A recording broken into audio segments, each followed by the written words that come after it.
ज्योतिष विज्ञान के अनुसार ब्रह्मांड में विचरण कर रहे सभी खगोलीय पिंड का प्रभाव प्रकृति, पृथ्वी और यहाँ रहने वाले सभी जीवों पर अलग अलग प्रकार से पड़ता है। साथ ही सभी ग्रह एक व्यक्ति के जीवन में अहम भूमिका निभाते हैं और इनका प्रभाव सभी राशियों पर सकारात्मक और नकारात्मक रूप से पड़ता है। इन सभी में सबसे महत्वपूर्ण ग्रह सूर्य है। इसके बाद उपग्रह हैं चंद्रमा। वहीं शुक्र, बुध, मंगल, बृहस्पति और शनि भी इसमें अहम योगदान देते हैं। इसमें से दो ग्रह अर्थात राहु और केतु को भी पापी छाया या छाया ग्रह माना जाता है। वैदिक ज्योतिष शास्त्र के अनुसार ये सभी ग्रह एक अवधि के बाद ग्रह गोचर, वक्री, नक्षत्र परिवर्तन, उदय और अस्त होते रहते हैं। ग्रहों की इन स्थिति का प्रभाव सभी 12 राशियों पर सकारात्मक और नकारात्मक दोनों रूप से पड़ता है। तो दोस्तों चलिए जानते हैं कि ग्रह का गोचर क्या होता है, ग्रहों के उदय और अस्त होने से सभी राशियों पर क्यों प्रभाव पड़ता है, अर्थात ग्रहों का मनुष्य के जीवन और मन पर क्या और क्यों प्रभाव पड़ता है। इस जानकारी के लिए वीडियो में हमारे साथ अंत तक बने रहिएगा, जिससे कि आपको सही और सटीक जानकारी प्राप्त हो पाए। दोस्तों चलिए सबसे पहले जानते हैं कि ये ग्रहों का गोचर क्या होता है। दोस्तों ज्योतिष शास्त्र में गोचर को बहुत ही महत्वपूर्ण माना जाता है। गोचर को दूसरी भाषा में राशि परिवर्तन भी हम कह सकते हैं। जब एक ग्रह एक राशि से दूसरी राशि में प्रवेश करते हैं तो उसे ग्रह गोचर या फिर राशि परिवर्तन कहा जाता है। ज्योतिष शास्त्र में 9 ग्रहों का वर्णन किया गया है। वे 9 ग्रह हैं सूर्य, चंद्र, मंगल, बुध, गुरु, शुक्र, शनि, राहु और केतु। ये सभी ग्रह एक निश्चित अवधि के बाद राशि परिवर्तन करते हैं, जिसका प्रभाव सभी राशियों के स्वास्थ्य, आर्थिक स्थिति, कार्यक्षेत्र इत्यादि पर पड़ता है। दोस्तों सूर्य 1 माह के बाद राशि का परिवर्तन करता है। वहीं चंद्र गोचर करने के लिए 1.25 दिन लेते हैं। मंगल करीब 1.5 महीने के बाद राशि में परिवर्तन करते हैं। वहीं एक राशि से दूसरी राशि में जाने के लिए बुध ग्रह 14 दिन का समय लेता है और देवगुरु बृहस्पति 1 साल का समय लेते हैं। अर्थात बृहस्पति ग्रह 1 साल लेता है एक राशि से दूसरी राशि में जाने के लिए।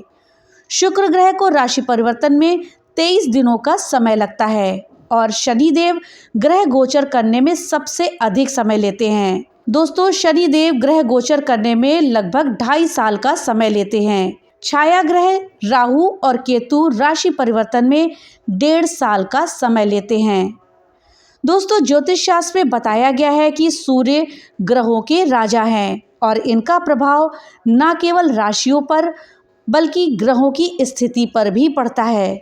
जब कोई ग्रह सूर्य के इतना निकट चला जाता है कि उसके तेज से ग्रह पूर्ण रूप से प्रभावहीन हो जाता है तो ऐसी स्थिति में ग्रह को ग्रह अस्त कहा जाता है। अर्थात इस स्थिति में ग्रह का शुभ फल प्राप्त नहीं होता है। ज्योतिष शास्त्र के अनुसार अस्त होने का दोष सूर्य के अलावा सभी ग्रहों पर लगता है। वहीं जब ग्रह सूर्य से निश्चित दूरी बना लेते हैं तब उन्हें उदित ग्रह या फिर ग्रह उदय कहा जाता है। ग्रहों के उदय होने से शुभ फलों की प्राप्ति पुनः प्राप्त हो जाती है। अर्थात अगर कोई ग्रह सूर्य के निकट चला जाता है तो उसे अस्त कहा जाता है और जब वो सूर्य से एक दूरी बना लेता है तो उसे ग्रह का उदय कहा जाता है। और जब ग्रह सूर्य से दूर होता है तभी हमें उस ग्रह का पूरा फल प्राप्त होता है। दोस्तों अधिकांश समय में सभी ग्रह सामान्य दिशा में विचरण करते हैं, लेकिन जब कोई ग्रह अपनी दिशा के विपरीत अर्थात उल्टी दिशा में गोचर करता है तो इस स्थिति को वक्री ग्रह कहा जाता है। दोस्तों सूर्य और चंद्र के बजाय बाकी जितने भी ग्रह हैं वो सब वक्री होते हैं। राहु और केतु हमेशा वक्री चाल ही चलते हैं, जिस वजह से इनको छाया ग्रह या फिर पाप ग्रह कहा जाता है। ग्रहों के वक्री होने से सभी राशियों के भविष्य फल में बदलाव होता रहता है। तो दोस्तों इस तरह से सभी ग्रह हमारे जीवन पर अपना प्रभाव डालते हैं। अब आइए जानते हैं कि ग्रहों की स्थिति से हमारा मन कैसे प्रभावित होता है। दोस्तों ग्रहों का व्यक्ति के मन पर अधिक प्रभाव पड़ता है। जब भी ग्रह चाल बदलते हैं उसका प्रभाव व्यक्ति के मन पर साफ दिखाई देता है। ग्रहों की स्थिति का असर आपके मन पर भी रहता है। दोस्तों, वीडियो में आगे बढ़ने से पहले आपसे एक छोटी सी रिक्वेस्ट है कि अगर अभी तक आपने वीडियो को लाइक नहीं किया है तो कृपया वीडियो को लाइक कर दें और ज़्यादा से ज़्यादा शेयर करें, जिससे कि ये जानकारी अधिकतर लोगों तक पहुंच पाए। और हाँ, अगर चैनल पे पहली बार आए हैं तो कृपया चैनल को सब्सक्राइब कर दें और बेल आइकन दबाना ना भूलें, जिससे कि मेरी वीडियो सबसे पहले आप तक पहुंच सके। चलिए वीडियो में आगे बढ़ते हैं और जानते हैं कि ग्रह हमारे मन पर क्या प्रभाव डालते हैं। दोस्तों, ग्रह नक्षत्रों का सीधा प्रभाव सबसे पहले मनुष्य के मन पर पड़ता है। मन चुंबक के समान घटनाओं और परिस्थितियों को अपनी ओर हमेशा आकर्षित करता है। जब ग्रह नक्षत्र खराब चल रहे होते हैं तो सबसे पहले हमारा मन ही विचलित होता है। विचलित मन अस्थिरता के कारण गलत निर्णय लेता है, गलत सोच को विकसित करके दृश्य जगत में अनिष्ट घटनाओं को अपनी ओर आकर्षित करता है। अर्थात जब आपका गलत निर्णय होगा, आपकी गलत सोच होगी तो गलत घटनाएं ही आपके साथ घटित होगी। इसलिए जीवन में सुख, शांति और सफलता के लिए मन का मजबूत होना बहुत जरूरी है। ज्योतिष शास्त्र के अनुसार मन का सीधा संबंध चंद्रमा से जुड़ा होता है। इसलिए व्यक्ति की जन्म पत्री में चंद्रमा का आकलन करके व्यक्ति के मन को सरलता से हम जान सकते हैं। ज्योतिष शास्त्र में सुनफा, अनफा, केमद्रुम जैसे योगों का वर्णन प्राप्त होता है। सफल होने के लिए मन का एकाग्र होना बहुत जरूरी है। जन्म कुंडली में बनने वाले केमद्रुम योग के कारण मन एक स्थान पर स्थिर नहीं हो पाता है। बार बार निर्णय बदलने और हर समय शंका होने के कारण केमद्रुम योग वाला व्यक्ति मार्ग से भटकने लगता है, जीवन में भटकाव पैदा करता है। जन्म कुंडली का केमद्रुम योग मंदिर में भोग, अस्पताल में रोग और ज्योतिष शास्त्र में योग का विशेष महत्व है। जन्म कुंडली में बनने वाले शुभ अशुभ योगों के द्वारा किसी भी व्यक्ति के भविष्य को हम आसानी से जान समझ सकते हैं। शुभ योगों के द्वारा व्यक्ति ऊंची शिक्षा, राजनीति पद, प्रचुर मात्रा में धन, मान सम्मान, वैभव प्राप्त करता है। और अगर अशुभ योग होते हैं तो व्यक्ति अपने जीवन में असफलता हासिल करता है, हमेशा दुखी रहता है, धन का अभाव रहता है और कर्ज की स्थिति बनी रहती है। अशुभ योगों से एक केमद्रुम नाम का योग जातक को विशेष रूप से प्रभावित करता है।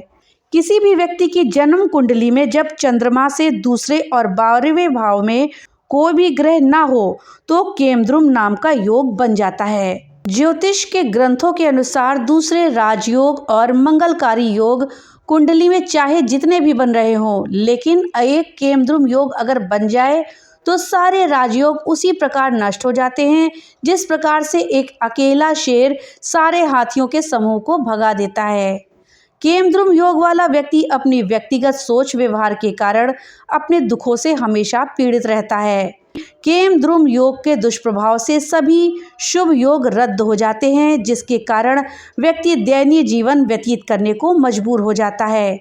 व्यक्ति हमेशा दुख में रहता है, चिंता से पीड़ित रहता है और लोगों के द्वारा पीड़ित होता रहता है।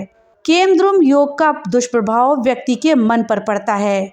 चंद्रमा मानव जीवन को प्रभावित करने वाला एक बहुत ही प्रमुख ग्रह है। ज्योतिष शास्त्र में चंद्रमा को मन का कारक माना गया है तथा इस पर पड़ने वाले प्रभाव से व्यक्ति की मानसिक स्थिति और जीवन में मिलने वाली सफलताओं का आकलन हम कर सकते हैं। चंद्रमा की निर्बल स्थिति व्यक्ति को दुश्चिंताओं से ग्रस्त करके दुखी करती है। व्यक्ति के द्वारा जो संग्रहित किया हुआ धन है वो व्यक्ति उसका नाश कर देता है।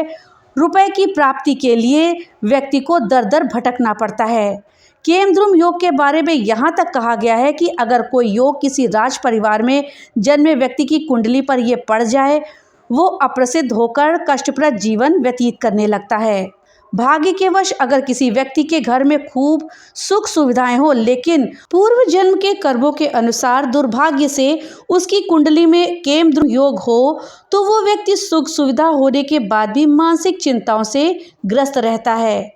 मानसिक चिंताएं व्यक्ति को तभी होती हैं जब उसकी कुंडली में चंद्रमा कमजोर हो।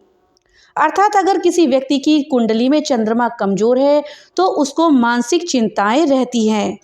केमद्रुम योग होने पर जीवन के सभी शुभ योग और शुभ राज योगों का फल मंदा पड़ जाता है, अर्थात आपको फल कम प्राप्त होता है या नहीं प्राप्त होता है। केमद्रुम योग के उपचार के लिए मोती युक्त चांदी से निर्मित अर्धचंद्राकार लॉकेट सोमवार या फिर पूर्णिमा के दिन प्राण प्रतिष्ठा करके गले में अवश्य धारण करना चाहिए। साथ ही शिव जी की पूजा नित्य करने से चंद्रमा से संबंधित दोषों का नाश होता है। चंद्रमा की अनुकूलता व्यक्ति के मन मस्तिष्क को मजबूत करती है। तो दोस्तों, ये थी जानकारी कि ग्रहों का हमारे जीवन पर क्या प्रभाव पड़ता है, क्यों प्रभाव पड़ता है, साथ ही हमारे मन पर किस तरह से ग्रहों का प्रभाव पड़ता है और ग्रहों के दुष्प्रभाव को हमारे मन पर पड़ने से रोकने के लिए हमें क्या करना चाहिए, अपने चंद्रमा को हम कैसे मजबूत करें। दोस्तों, जानकारी आपको कैसी लगी हमें कमेंट बॉक्स में लिख करके जरूर बताइएगा। तो मिलते हैं अगली नई वीडियो के साथ, तब तक के लिए राधे राधे।